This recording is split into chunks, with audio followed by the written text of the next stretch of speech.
पहली कहानी। तीन मूर्ख और एक चालाक।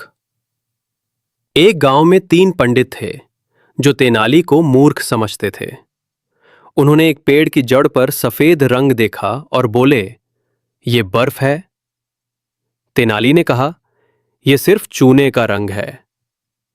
तीनों ने कहा, हम तीन हैं, तू एक, हमारी बात ही सही है। तेनाली ने चुपचाप एक गर्म पानी की बाल्टी मंगवाई और उस रंग पर डाल दी। चूना बह गया। तेनाली बोले, सच्चाई की पहचान गिनती से नहीं, समझ से होती है। कहानी दूसरी। तेनाली रामा और चुप्पी की ताकत। एक बार विजयनगर दरबार में एक मंत्री ने दावा किया कि जो ज्यादा बोले वही सबसे बुद्धिमान होता है। राजा ने तेनाली से राय मांगी। तेनाली ने बस मुस्कुराकर कहा, राजा जी, मैं इस पर कल उत्तर दूंगा।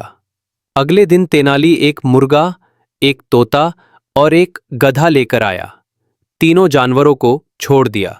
मुर्गा बेतहाशा बकबक करने लगा, तोता भी बोलने लगा, लेकिन गधा शांत खड़ा रहा। तेनाली ने कहा, जो सबसे चुप था वही सबसे स्थिर रहा, सबसे कम थका और सबसे शांत। राजा ने समझा कि अक्सर चुप्पी में भी समझदारी होती है। सीख, हर बार बोलना जरूरी नहीं, कभी कभी चुप्पी ही सबसे बड़ी चतुराई होती है। तीसरी कहानी। तेनाली रामा और न्याय की परीक्षा। एक बार राजा ने हर गांव से एक समझदार व्यक्ति को दरबार में बुलवाया और उनसे पूछा, यदि तुम्हें दो गलत विकल्प मिले तो क्या करोगे? लोग भ्रम में पड़ गए। तेनाली ने कहा, मैं वही करूंगा जो तीसरा रास्ता दिखाए। राजा ने पूछा, और वो कौन दिखाएगा? तेनाली बोला, एक शांत मन। राजा मुस्कुराया और तेनाली की बात से सहमत हुआ। सीख, जब दो बुराइयों में से एक को चुनना पड़े तो चतुराई से तीसरा रास्ता खोजो। चौथी कहानी। तेनाली रामा और एक दिन की बादशाहत। राजा ने तेनाली से मजाक में कहा, अगर तुम एक दिन के लिए राजा बनो तो क्या करोगे? तेनाली ने मुस्कुराकर कहा, मैं सबको एक दिन के लिए उनका खुद का चेहरा दिखाऊंगा, बिना नकाब के।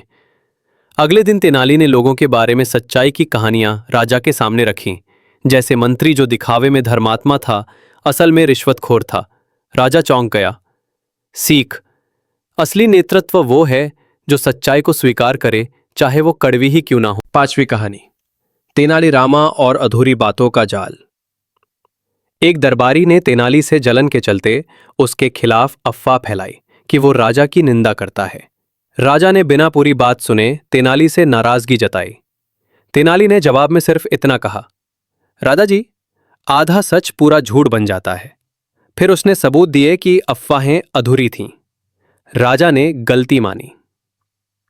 सीख, आधी जानकारी पर निर्णय लेना खुद को धोखा देना है। इस कहानी से हमने 5 सीख सीखी है। सच्चाई की पहचान गिनती से नहीं, समझ से होती है। हर बार बोलना जरूरी नहीं, कभी कभी चुप्पी ही सबसे बड़ी चतुराई होती है। जब दो बुराइयों में से एक को चुनना पड़े तो चतुराई से तीसरा रास्ता खोजो। असली नेतृत्व वो है जो सच्चाई को स्वीकार करे, चाहे वो कड़वी ही क्यों ना हो। आधी जानकारी पर निर्णय लेना खुद को धोखा देना है।